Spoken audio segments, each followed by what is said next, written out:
আজকে কিছু কথা বলবো, আপনারা মনোযোগ দিয়ে ভিডিওটি দেখবেন সম্পূর্ণ। মেরিল প্রথম আলো অ্যাওয়ার্ড অনেকেই পেয়েছে গতকালকে, আপনারা জানেন সিনেমার জন্য পেয়েছে, তার অভিনয় এমনকি নাটকের অনেক তারকারা পেয়েছে। কিন্তু আমার কথা হচ্ছে এই অ্যাওয়ার্ডটা কিন্তু হচ্ছে একটা সম্মানের একটা আস্থাভাজন, মানে আমি মনে করি যেতটুকুই, কারণ একজন নায়ক নায়িকা একজন অভিনেতা অভিনেত্রীর একটা প্রাপ্য, তার সিনেমা তার অভিনয়ের ক্যাটাগরি তার দক্ষতা এক্সপিরিয়েন্সে এই অ্যাওয়ার্ডটা পাওয়ার যোগ্যতা দেওয়া এমনকি একটা সম্মানের জায়গাটা ধরে রাখা।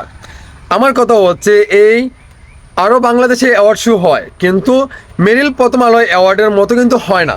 যেমন আস্থা যেভাবে রেখেছে, মানে নাম্বার ওয়ান, আমরা যতটুকু মনে করি অ্যাওয়ার্ড শোতে নাম্বার ওয়ান আছে হলো মেরিল প্রথম আলোয়, সেটা যেভাবে যোগ্যতা অর্জন করেছে, যেটা ধরে রাখতে পেরেছে, অন্য অন্য অ্যাওয়ার্ডে কিন্তু এটা ধরে রাখতে পারে নাই। এখন আমার কথা হচ্ছে আমি কিছুদিন ধরে বা কিছু বছর ধরে দেখতে পাচ্ছি মেরিল প্রথম আলো অ্যাওয়ার্ডটি যার পাওয়ার কথা সে কিন্তু পায় না, যিনি পাওয়ার না সে কিন্তু পেয়ে যায়। আর অনেকেই নাটকের অভিনেত্রী বলেন বা অনেকেই বলেছে এটা নাকি হলো সম্মান দেখে হয় না, টাকার বিনিময়ে এই অ্যাওয়ার্ডটি এখনও দেওয়া হয়, এমনকি তার হ্যারামের জন্য দেওয়া হয়।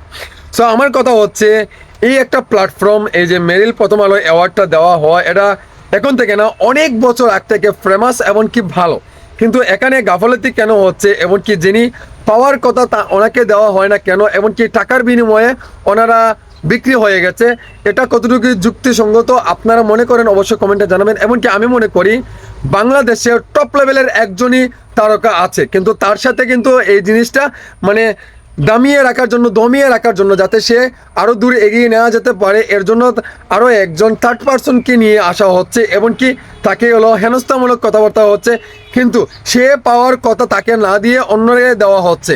এটা কতটুকু মানে খারাপ কাজটা হচ্ছে না, মানে এটা কি আমাদের সাথে কিন্তু খারাপ আচরণ করা হচ্ছে না, মানে একটা দুর্বলতা আমাদেরকে এটা দেওয়া হচ্ছে না। কিন্তু ভাই দেখেন, শাকিব খান এমন একজন স্টার, এমন একজন মেগা স্টার, বাংলাদেশের টপ লেভেল এমনকি দুই বাংলার জনপ্রিয়তার শীর্ষে আছে শাকিব খান।